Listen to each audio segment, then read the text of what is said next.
Assalamualaikum warahmatullahi wabarakatuh.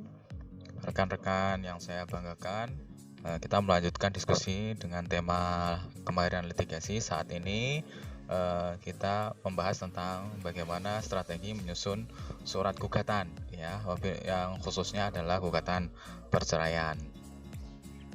Ya, selanjutnya definisi gugatan. Gugatan adalah tuntutan hak yang diajukan oleh pihak yang merasa bahwa haknya itu dilanggar kepada pengadilan. Agar apa? Untuk dimintakan kepadanya putusan hakim, sehingga haknya itu bisa diperoleh. Jadi dalam gugatan pasti ada tuntutan, dan di dalam tuntutan itu terdapat unsur ada hak dan ada dasar hukumnya. Ya, kalau tidak ada haknya, tidak ada dasar hukumnya, maka itu tidak bisa diajukan sebagai gugatan. Kenapa dia diminta? Karena hak tersebut tidak diberikan secara sukarela oleh pihak yang lain, yaitu oleh orang yang memiliki kewajiban. Ya, contohnya misal dalam hubungan suami istri, ya, hubungan suami istri yang tidak berjalan harmonis pasti ada hak yang tidak terpenuhi, kewajiban yang tidak dilaksanakan, sehingga itu lama kelamaan atau lambat laun akan sangat menjadi persoalan, menjadi konflik, sehingga salah satu pihak merasa bahwa ini sudah tidak bisa mencapai tujuan keluarga yang samawa, gitu kan. Kemudian perlu diketahui bahwa tuntutan hak yang tercantum dalam surat gugatan hanya bisa dimasukkan atau disampaikan kepada pengadilan perdata atau pengadilan-pengadilan yang menggunakan hukum acara perdata, maka tidak bisa diajukan kepada pengadilan pidana atau pengadilan yang menggunakan hukum acara pidana. Misalnya yang menggunakan hukum perdata, ada pengadilan niaga, pengadilan pajak, kemudian pengadilan hubungan industrial, pengadilan tata usaha negara. Nah, itu adalah pengadilan-pengadilan yang menggunakan sistem hukum acara perdata. Pasti bentuknya adalah gugatan. Kalau yang pidana gimana? Kalau yang pidana adalah bentuknya surat dakwaan, ya, atau surat tuntutan.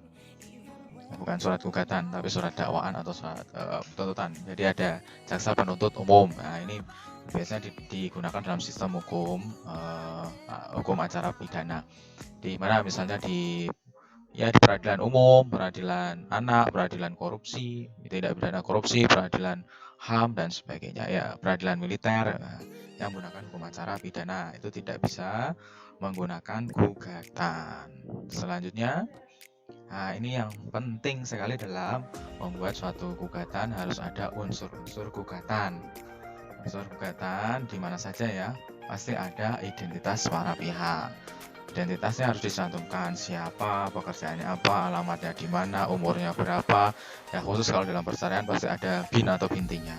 Kemudian yang kedua ada posita, postulat atau alasan-alasan, dalil-dalil gugatan. Pasti ada kronologisnya, ada alasan-alasan mengapa orang mengajukan perceraian misalnya, atau alasan mengapa orang mengajukan gugatan, apa ada piutang yang tidak terselesaikan, ya, atau ada sengketa misalnya perjanjian, perbuatan melawan hukum dan sebagainya. Kemudian yang ketiga ada petitum atau tuntutan atau permohonan kepada majelis hakim. Apa sih yang diinginkan? Setelah menguraikan identitas, menguraikan alasan-alasan, kemudian pasti ada permohonan atau tuntutan, ya, yang diminta. Sebagai contoh misalnya jika teman-teman rekan-rekan semua berdoa misalnya kepada Allah, pasti kan teman-teman setidaknya ada 3 unsur ini, ya, menyatakan pertama, ya Allah, saya misal Zaid misal, saya anak dari ini, saya beralamat ini, ya kan.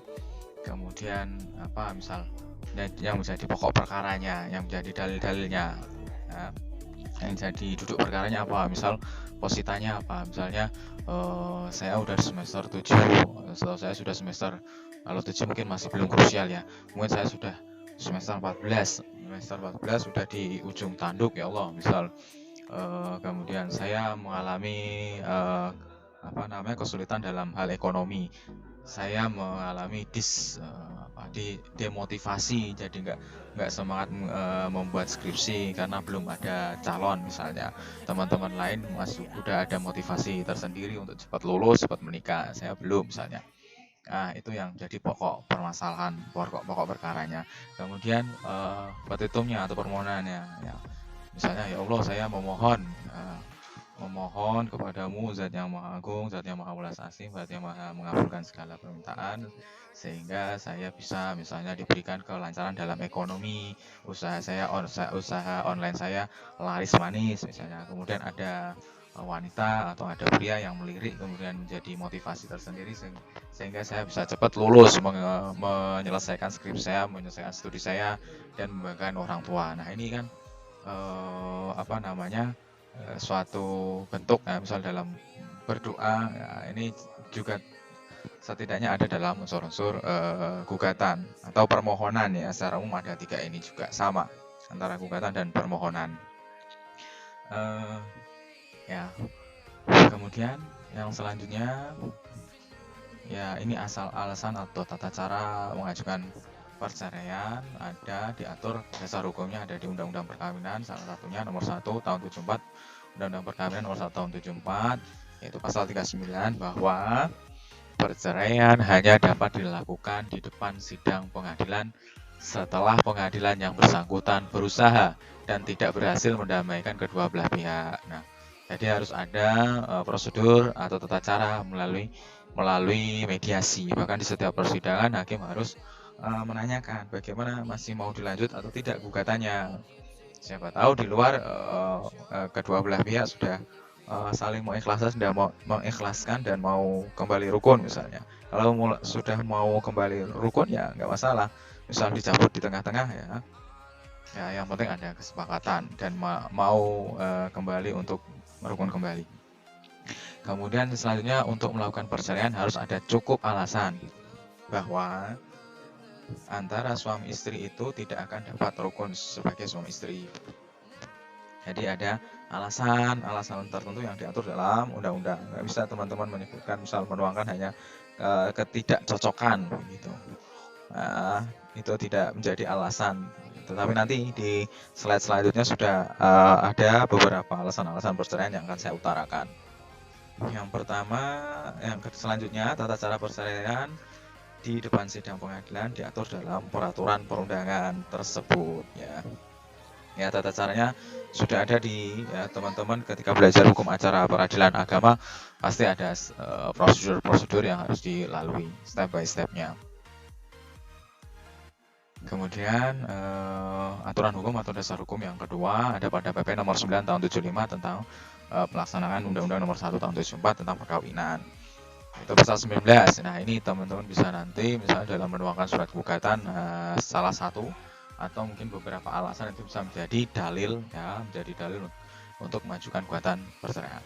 Misalnya yang pertama adalah salah satu pihak berbuat zina atau menjadi pemabuk atau menjadi pemadat, penjudi dan lain sebagainya yang itu sangat sukar untuk disembuhkan. Jadi sudah berulang-ulang kali diingatkan, berulang-ulang kali menjadi masalah ya kan antara komunikasi pasangan suami istri atau misalnya bisa jadi masalah keluarga ya atau masalah sosial kemasyarakatan dia memabuk dia kemudian pemadat itu mungkin memakai narkoba berjudi dan sebagainya kalau dalam Islam ada molimo. Nah, ini bisa jadi alasan perceraian tergantung bagaimana nanti ya harus bisa dibuktikan di muka persidangan. Kemudian ini mungkin lebih mudah ketika sudah ada putusan hakim ya. Misal dia mabuk sampai kemudian melakukan tindakan yang melanggar hukum sehingga ada putusan pengadilan, cukup satu itu aja alasannya dengan dibuktikan putusan pengadilan negeri misal itu sudah cukup kuat atau terkena razia narkoba, razia judi ya dan sebagainya.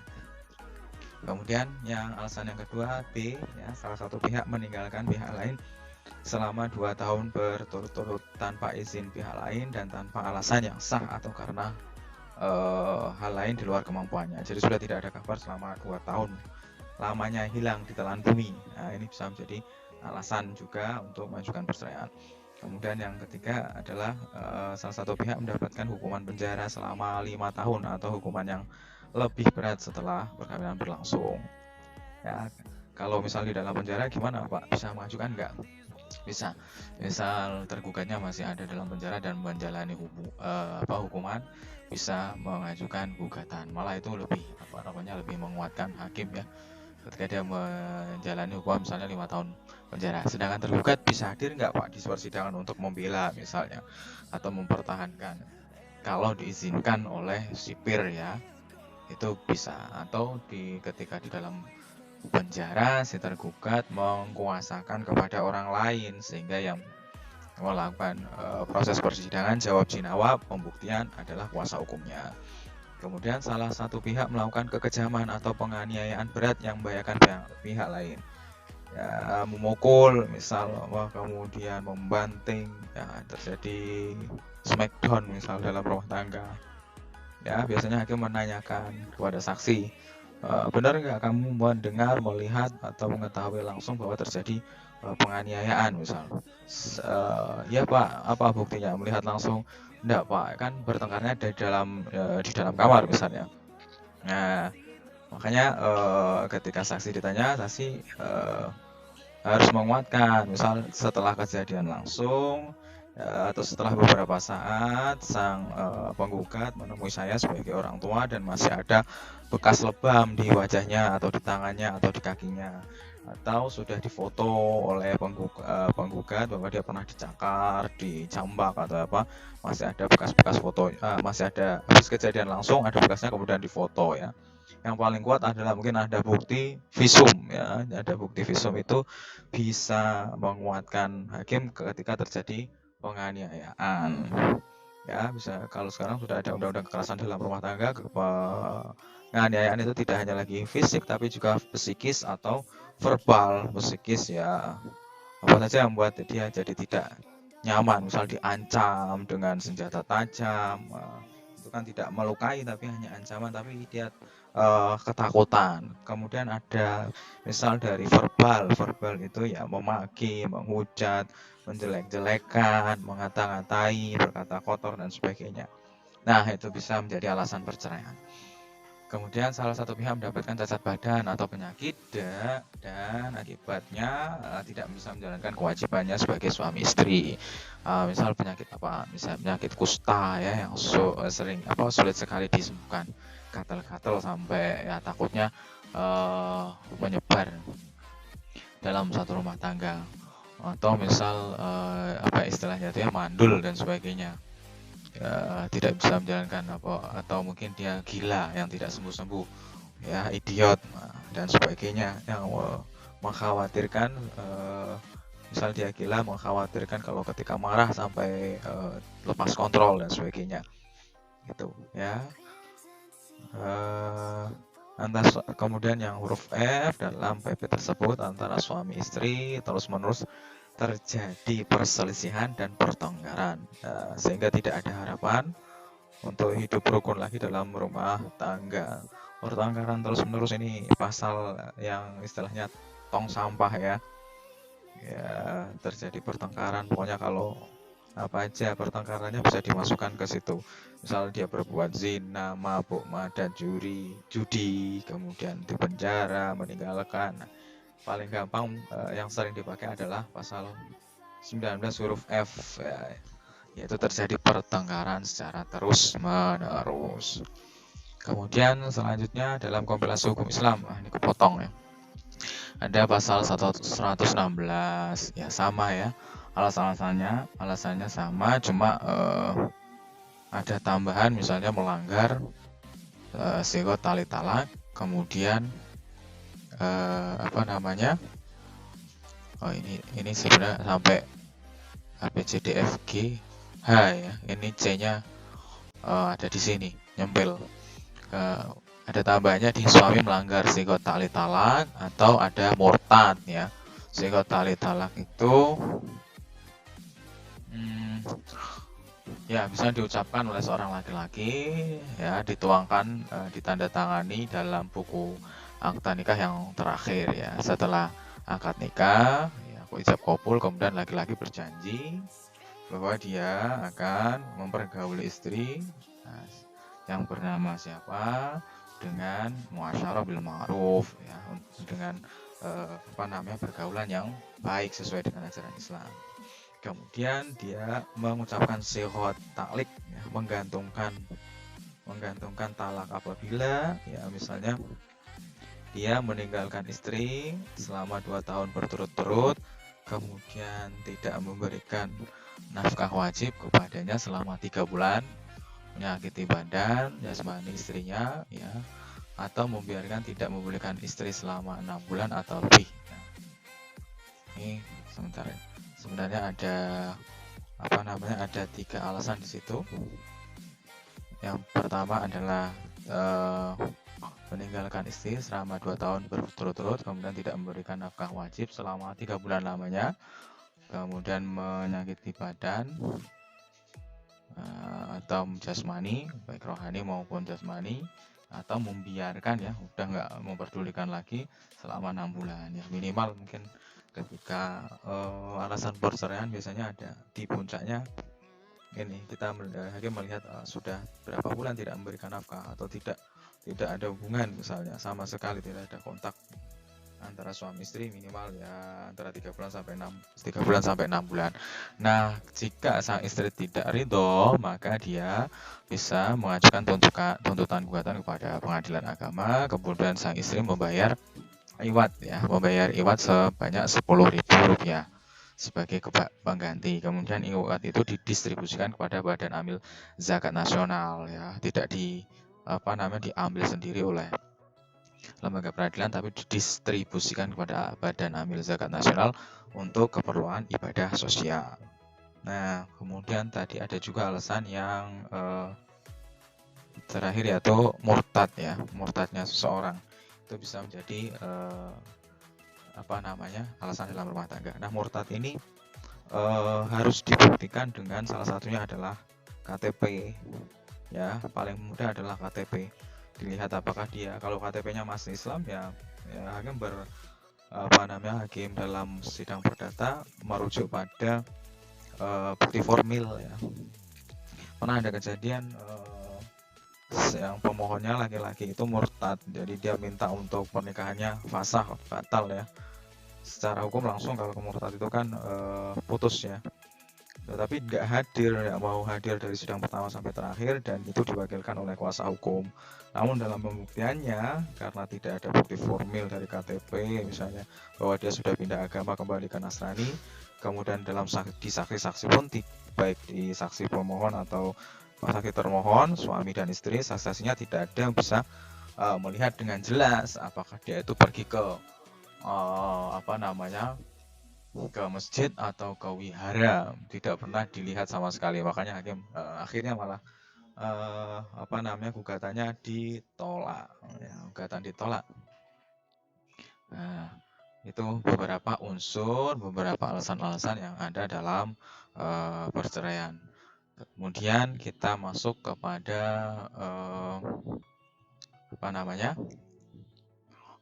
materi gugatan, ya. Gugatan, sebentar saya cari dulu.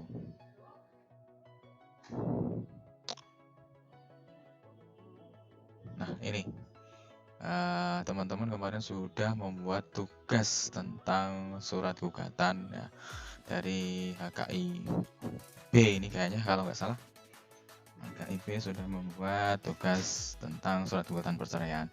Ya, yang pertama kita lihat dalam formatnya, pasti di atas ada ini istilahnya apa nih, judulnya, ya, cerai gugat atau cerai talak atau kumulasi gugatan, harus dicantumkan supaya memudahkan untuk melihat ada korelasi nggak antara judul dengan isi.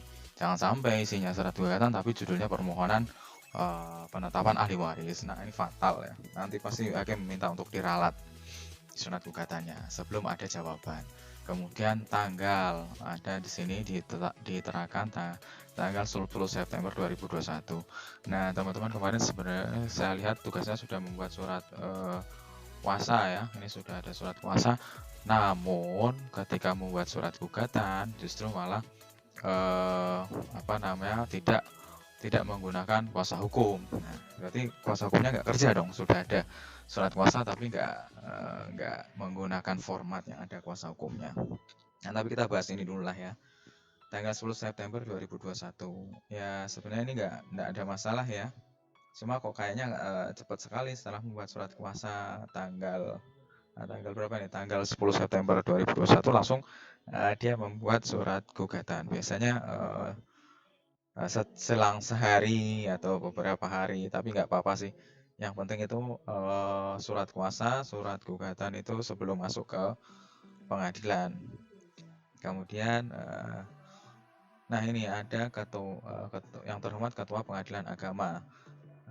Dia harus benar-benar tahu kompetensi absolutnya. Jadi pengadilan agama adalah pengadilan yang istilahnya memiliki kewenangan untuk menyelesaikan sengketa orang yang beragama Islam. Ya kalau perceraian agama Islam ya di pengadilan agama, itu kompetensi absolutnya.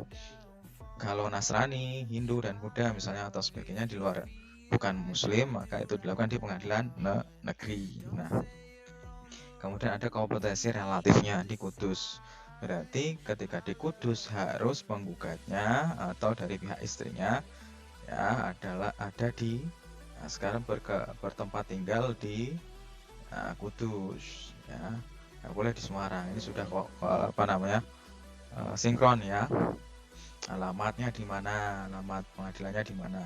Nah, ini sudah ada. Bagus ya. Nah, dalam peradilan agama khususnya perceraian, bahwa alamatnya itu ditujukan di mana sang istri berada. Nanti kalau permohonan juga begitu, jadi termohonnya istri di mana berada, bukan suaminya ya, bukan tergugat, tapi pokoknya dia istri itu menjadi penggugat atau termohon, disitulah diajukannya. Kalau di peradilan negeri yang diajukan ada di tempat tergugat ya. Nah, tergugat ini untuk menjaga atau memudahkan melindungi hak-hak wanita. Nah, kemudian di situ ini yang namanya identitas tuh dari sini sampai ini ya, sampai disebut dengan tergugat. Nah, ini yang namanya identitasnya ya. Pembukaan assalamualaikum dengan hormat, bahwa yang bertanda tangan di bawah ini siapa, binti siapa, ini harus dicantumkan bintinya karena bisa jadi namanya sama ya kalau nggak ada bintinya ya.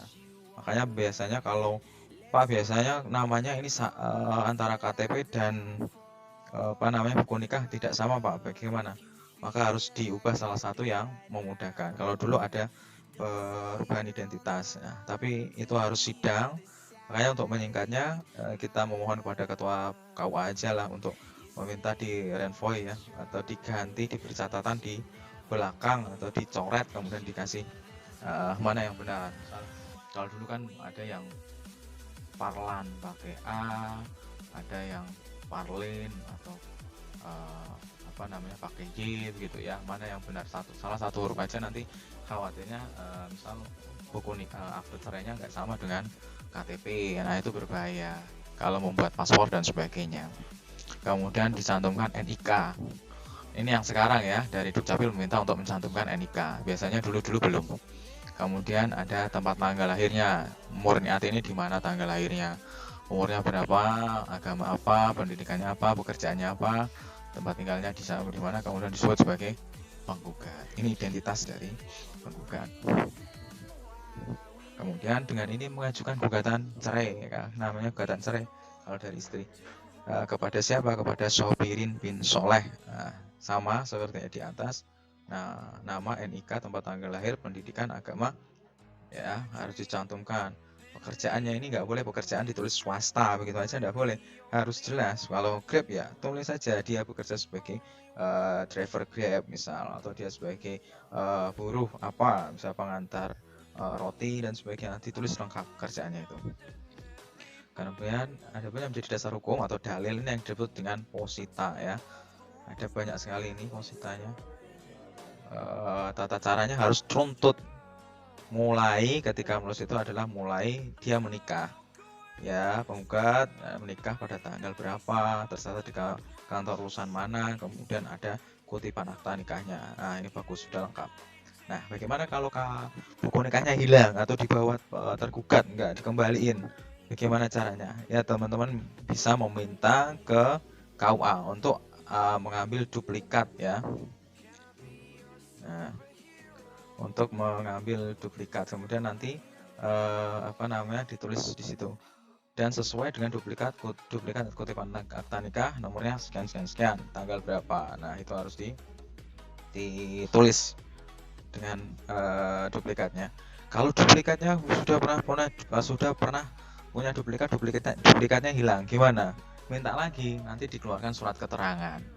Jadi buku nikah asli itu hanya sekali, selanjutnya adalah duplikat dan surat keterangan. Nah, ini tadi agak kelewatan sedikit ya.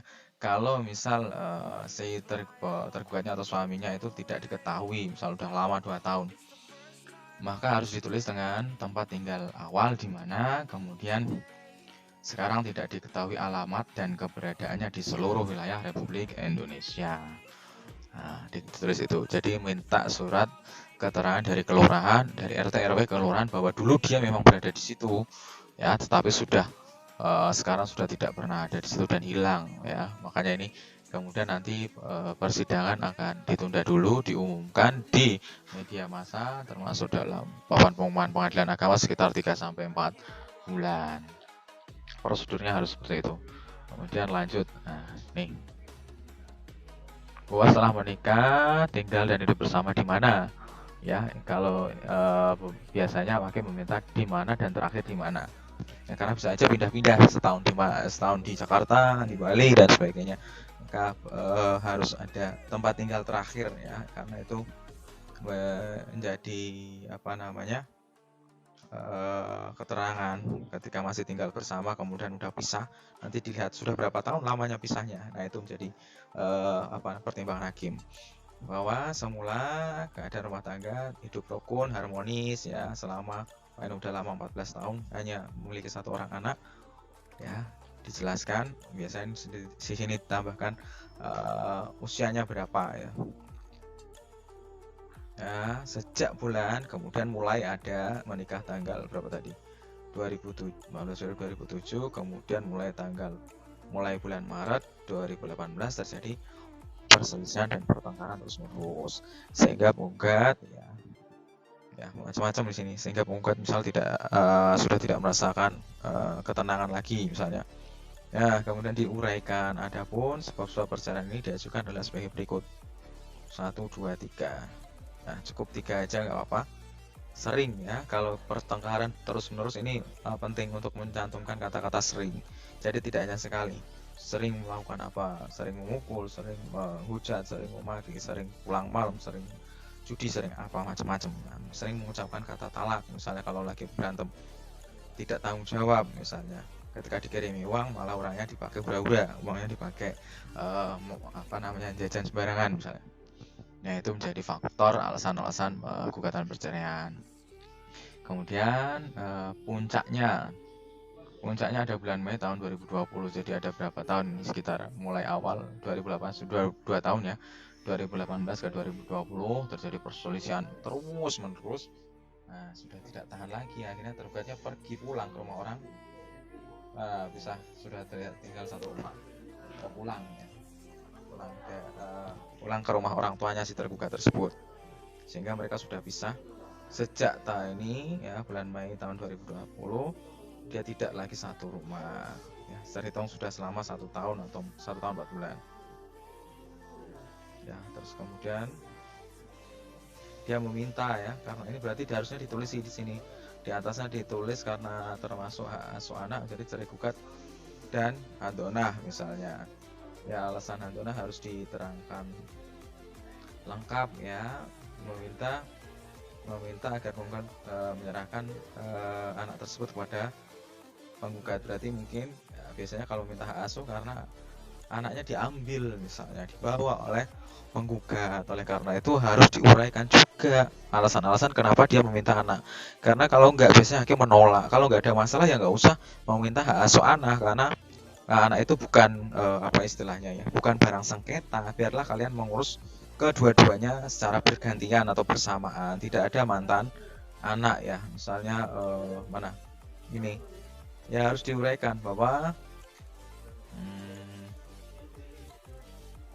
ini ya harus diuraikan bahwa memohon hak asuh anak karena apa? Sejak berpisah tempat tinggal tahun 2014, anak tersebut ikut bersama tergugatnya, bahwa selama anak tersebut ikut maka tidak terurus dengan baik. Tergugat sering pulang larut malam. Nah, anaknya tidak mendapatkan perhatian, tidak mendapatkan kasih sayang, ya. Ya kalau ini ibunya ya yang membawa, karena dua anak tersebut masih di bawah umur, sehingga dia berusaha tidak mengesampingkan peran dari seorang ayah atau seorang ibu. Misalnya dia tetap ingin merawatnya dengan baik ya, dengan nilai-nilai moral yang baik. Kemudian yang terakhir, bahwa yang meminta penggugatnya tidak terhalang secara hukum untuk melakukan pengasuhan ya. Tidak pernah dicabut, misalnya dia tidak pernah menelantarkan anaknya sehingga masih bisa secara hukum dia mendapatkan hak asuhnya. Ya, kemudian mana tadi? Ini ya. Nah, kita lihat terus. Nah, misal banyak ya, kalau di sini saya juga menjelaskan. Ya, kalau misalnya sebelumnya janda atau duda, maka lebih baik dicantumkan juga, dituliskan bahwa penggugat berstatus janda atau berstatus duda misalnya. Kemudian dalam bina rumah tangga, kalau belum punya anak ya, dijelaskan juga apakah dia qabla dukhul atau ba'da dukhul. Karena kalau qabla dukhul, dia harus mengembalikan nanti si laki-laki, si pria, suaminya itu mengembalikan setengah dari mahar. Kalau ba'da dukhul ya udah nggak usah ya, sudah menjalankan kewajibannya. Kemudian dalam puncaknya juga harus memberi keterangan. Kalau dia masih dalam satu rumah, ini yang biasanya dilupakannya. Kalau masih dalam satu rumah, maka tulislah bahwa dia sudah tidak pernah berhubungan suami istri atau sudah pisah ranjang. Kalau dia sudah pisah rumah, maka jelaskan bahwa tidak pernah atau salah satu pihak pergi kemana ya, misalnya ke rumah orang tua ya. Terus dicantumkan tadi berapa tahun sudah pisah gitu, 1 tahun atau 1 bulan atau 2 bulan ya. Kemudian, nah ini. Nah, tadi ketika itu meminta hak asuh anak, ya, harus dicantumkan judulnya di atas, kumulasi hak dona dan alasan-alasannya. Kemudian yang terakhir ada dalil-dalilnya ya, atau landasan hukumnya. Itu bisa tadi, misal pasal 1 Undang-Undang tahun 74 ini dijelaskan, termasuk dalam pasal 19 huruf F Peraturan Pemerintah tahun 75, contoh pasal 116 berdasarkan Instruksi Presiden nomor 1 tahun 91 tentang kompilasi hukum Islam. Nah, setelah itu, berdasarkan hal-hal atau alasan-alasan tersebut di atas, maka ya, cukup ya bahwa penggugat memohon kepada Ketua Pengadilan Agama untuk memeriksa dan mengadili, kemudian menjatuhkan putusan yang amarnya berbunyi sebagai berikut, atau menjatuhkan putusan sebagai berikut. Dulu kalau format yang lama masih ada primer, kemudian masih ada subsidiar di sini, tapi biasanya kalau yang sekarang udah langsung aja mengabulkan gugatan penggugat. Nah, itu pasti. Kemudian menjatuhkan talak 1 bain sugro dari tergugat ya, menjatuhkan talak 1 bain sugro. Ini kalau gugat cerai dari pihak istri harus meminta talak 1 bain sugro. Jangan keliru ya, menjatuhkan permohonan cerai telak, enggak, tapi menjatuhkan talak 1 bain sugro. Jadi yang menjatuhkan adalah Pengadilan Agama ya. Kalau cerai talak ya laki-laki nanti, karena yang mempunyai hak untuk menjatuhkan talak, ikrar talak adalah laki-lakinya, bukan perempuan. Ditulis talak 1 ya, talak 1 karena ini berarti dia baru pertama kali melakukan perceraian. Kalau 2 kali misal cerai terus kemudian rujuk kemudian minta cerai lagi, berarti talak 2 bain gitu. Kemudian menetapkan hak asuh anak yang bernama ini, menghukum tergugat untuk menyerahkan begini-begini, kemudian membebankan biaya perkara menurut hukum. Kemudian atau apabila majelis hakim pengadilan agama berpendapat lain, mohon putusan yang seadil-adilnya atau ex aequo et bono. Ini ya, misal tidak dikabulkan anaknya, ya, bisa jadi dikabulkan separuh saja, misalnya perceraiannya aja ya. Saja tersebut, kemudian penggugatnya siapa. Nah, ini format yang tidak menggunakan lawyer atau tidak menggunakan surat kuasa khusus, atau ya tanpa adanya penguasaan atau mewakilkan. Ini ya, seharusnya ketika itu sang istri meminta hak asuh anak, maka setelah perceraian kan suami tetap memiliki kewajiban untuk membiayai anak tersebut sampai ia dewasa. Maka seharusnya dia meminta dalam positanya dan petitumnya nanti harus mencantumkan biaya asuhnya. Kalau di positanya dicantumkan, di petitum enggak, nah ini bisa jadi obskur, bisa ditolak nanti ya, atau dieksepsi oleh lawan. Makanya harus dua-duanya. Nah, kalau di sini dia minta apa ini? Biaya pendidikan dan kesehatan sebesar 3 juta rupiah, ditambah 20% setiap tahun sampai kedua anak tersebut dewasa atau dapat berdiri sendiri. Nah, dijelaskan juga bahwa penghasilan si suami itu berapa, misalnya 5 juta per bulan. Nah, kemudian di bawahnya juga harus diterangkan seperti itu. Nah, selanjutnya misal yang menggunakan surat kuasa ya, atau bukan, maksud saya menggunakan kuasa hukum. Nah, ini banyak sekali kumulasinya. Ada gugat cerai, ada adon, ada harta bersama. Ini biasanya panjang, akan lama. Makanya biasanya minta dua ini dulu, misal gugat cerai dan adon. Nah, setelah perceraiannya deal atau sudah diputus pengadilan, baru mengajukan harta bersama, karena akan semakin panjang ya kalau harta bersama itu. Biasanya hakim meminta untuk dipisah. Nah, ini sama juga ketika ada harta bersama, maka dia harus menyebutkan secara detail ya, apa aja hartanya dan itu diperoleh kapan. Ya pastinya kalau harta bersama diminta, maka itu harus diungkap perolehannya setelah melakukan pernikahan ya. Ini ada misal surat tanah, ada tanah, misalnya harus disebutkan sertifikat hak miliknya siapa, batas-batasnya dan sebagainya ya. Kemudian ketika ada kendaraan, maka harus menyebutkan, menampilkan surat tanda motor STNK ya. STNK-nya, kemudian nomor polisinya, mereknya apa, tahun berapa diperoleh. Nah, dan tentu jangan sampai lupa ketika harta gonok ini diminta, maka antara posita dan petitumnya harus sama, diulang lagi ya. Di atas diuraikan harta-hartanya yang diperoleh setelah pernikahan, kemudian itu juga dicantumkan bahwa harta mana yang ada di tangan penggugat dan harta mana yang ada di bawah kuasaan tergugat misalnya. Nah, terus ini meminta harta bersamanya diulang lagi ya, semuanya dari A sampai Z. Kemudian dia juga meminta hak biaya nafkah anak, ada kenaikan setiap tahun 10%, bisa sesuai dengan inflasi. Nah, jadi itu agar terjamin ya. Memang hakim baru bisa mempertimbangkan ketika ada kejelasan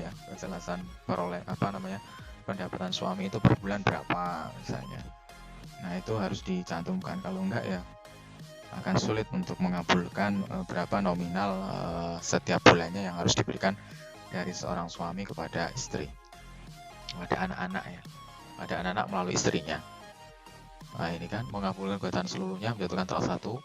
Nah, ini nggak perlu ya, ini masih format yang lama, harus sudah secara otomatis memerintahkan agar panitera ya, kayaknya kita intervensi sekali memerintahkan pada panitera, karena itu sudah diatur dalam undang-undang. Secara otomatis pasti ada salinan, kemudian dicatat di KUA bahwa ini sudah bercerai misalnya. Nah, ini diulang lagi, semuanya hartanya diulang lagi ya, begitu. Itu yang kumulasi gugatan cerai yang menggunakan layar atau kuasa hukum. Kemarin teman-teman nggak dibuat nih, padahal sudah ada surat kuasanya.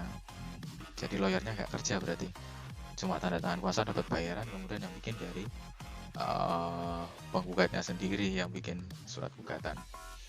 Bentuknya macam-macam, cerai gugat ada yang isbat nikah. Jadi ketika dulu menikah siri, kemudian dia melakukan perceraian, pengen anaknya diakui, maka harus isbat nikah dulu, digabungkan isbat nikah dan cerai gugat. Nah, ini bisa, cuma nanti harus menampilkan data-data ini, di mana dia menikah, kemudian walinya siapa, saksinya siapa, mas kawinnya berupa apa, menikahnya di mana, tanggal berapa, gitu. Sudah tinggal bersama di mana dan sebagainya. Nah, itu biasanya kalau mau meminta cucu-cucunya mau minta warisan tetapi ternyata tidak ada bukti pernikahan yang dicatatkan, maka harus melakukan isbat nikah. Gitu. Saksi-saksinya ya orang sekitarnya ya yang melihat kedua pasangan suami istri itu tinggal bersama.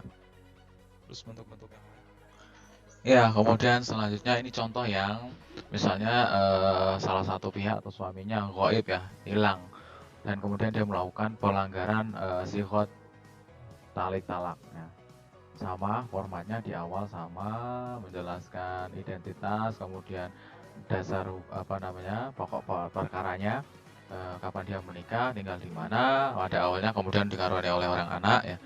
Kemudian misal nah ini semula hidup rukun, kemudian sejak bulan apa tidak rukun, tergugat pergi meninggalkan penggugat tanpa seizin penggugat dan tanpa alasan yang sah sampai sekarang. Kemudian tergugat sudah 3 bulan lebih tidak memberikan apa secara berturut-turut dan sudah 6 bulan lebih membiarkan tidak memperdulikan istri. Bahwa penggugat telah berusaha mencari informasi melalui teman-temannya, teman-teman tergugat, tapi tidak seorang pun yang mengetahui di mana keberadaannya. Ini kalau ghaib atau mafqud ya, hilang, makanya diberikan itu. Sudah berusaha nih saya mencari informasi lagi tapi nggak ketemu.